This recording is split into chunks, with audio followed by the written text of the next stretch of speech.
Child of the Civil Rights Movement by Paula Young Shelton and Raul Colón. Going home. Mama was from Alabama. Daddy was from Louisiana, the deep South. They had been called bad names, treated badly, told, "You can't do that," just because of the color of their skin. They grew up with Jim Crow, laws that said black people had to sit in the back of the bus. I was born in New York, where there was no Jim Crow. But one day, when Mama and Daddy were watching the news, they saw something called the Freedom Riders. Black and white students riding buses together from the north to the south to protest the bad laws. They watched as racists pulled the students from their seats and set the buses on fire. "We have to go help," my father exclaimed. "We have to go home," my mother declared. So Mama and Daddy packed up their 3 little girls, Andrea, Lisa, and me, and we went back to Georgia, back to Jim Crow, where whites could, but blacks could not. Back to the heart of the civil rights movement.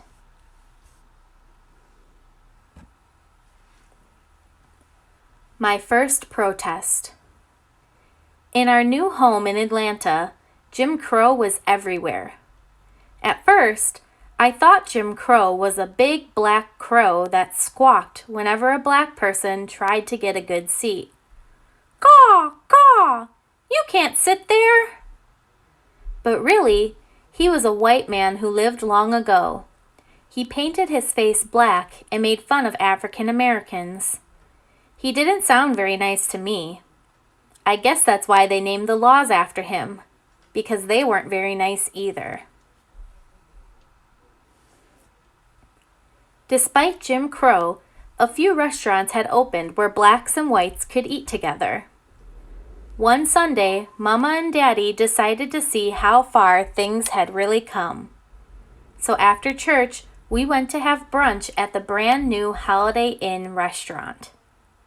We stepped into the fancy lobby with chandeliers hanging from the ceiling, and we asked for a table, but they wouldn't let us in. We looked at all the empty tables with white tablecloths and the few white faces that stared at us in horror.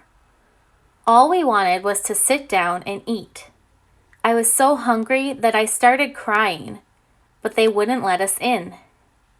"My baby's hungry," Mama said, while I kept crying louder and louder. Mama and Daddy didn't try to stop me. They simply sat me down and let me cry. And did I ever! I screamed at the top of my lungs, my very first protest, my own little sit-in, but they still wouldn't let us in. Uncle Martin. Uncle Martin had a big, broad smile and eyes that twinkled.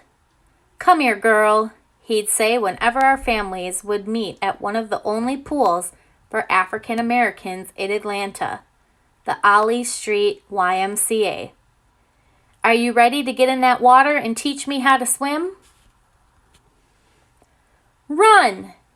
I would run as fast as my skinny little legs could carry me. Run and leap. Leap into his wide-opened arms and fly. Fly as he threw me high into the air. "No!" I would scream and laugh, my arms clasped tightly around his neck as he pretended to throw me in. But Uncle Martin wasn't really my uncle. Not by blood, anyway. We were close because our fathers worked together. Close because our mothers worried together. Close because we all struggled together. Close because we were brought together for a common goal, a common good. We were one family, the family of the American Civil Rights Movement. The Civil Rights Family. Like all families, we'd have dinner together. And since there were so few restaurants that served African Americans, we'd often eat at a friend's house. We might walk around the corner to Uncle Ralph and Aunt Juanita's, or go to Uncle Martin and Aunt Coretta's, or everyone would come to our house. One night, when it was our turn to host, I sat under the kitchen table, watching and listening.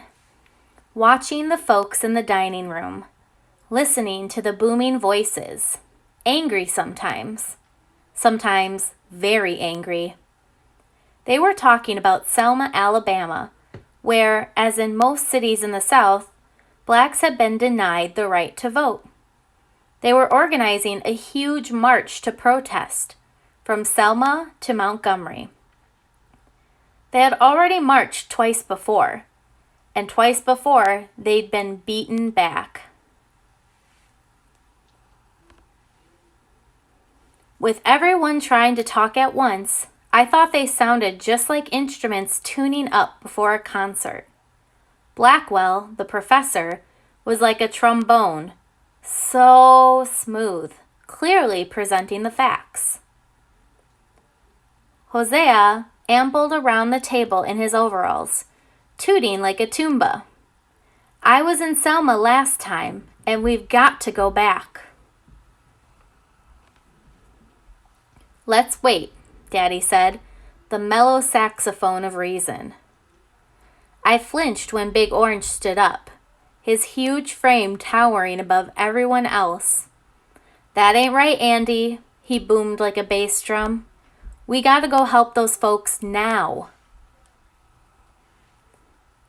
Uncle Ralph agreed, his voice rising melodically above the horns and drum like a violin. Then Aunt Dorothy's sweet soprano joined in. We've got to get the young people involved, she sang. If they can go to Vietnam to fight, they can fight at home. Mama's flute chimed in from the kitchen, reminding the men that the women would be the key to any march's success. Meanwhile, Uncle Martin sat silent and listened to the orchestra play. Uncle Martin loved the music of his friends and knew that each instrument needed to be heard. But he also knew that in the end they must come together like a symphony as one.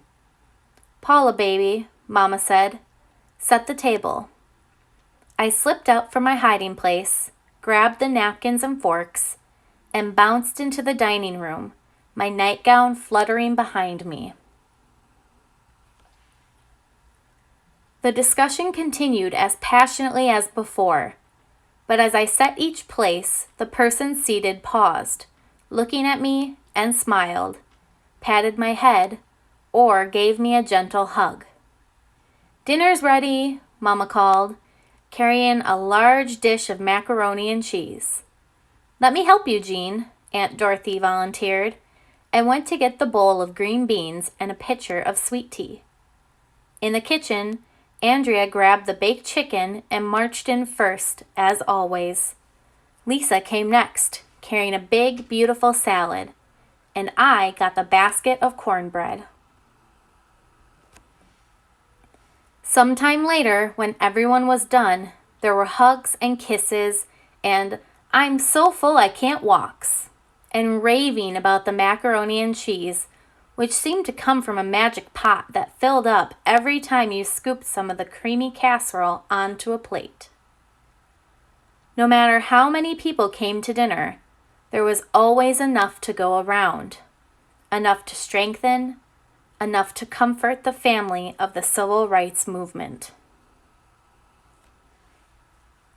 Selma to Montgomery. Daddy was away a lot. Alabama, Mississippi, Florida, Georgia, while Mama stayed home to care for us.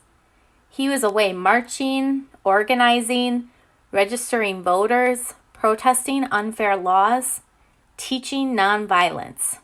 Sometimes he was beaten. Sometimes he went to jail for breaking the Jim Crow laws that said blacks and whites couldn't eat together, or go to school together, or even drink from the same water fountain. Sometimes he went to jail just for marching.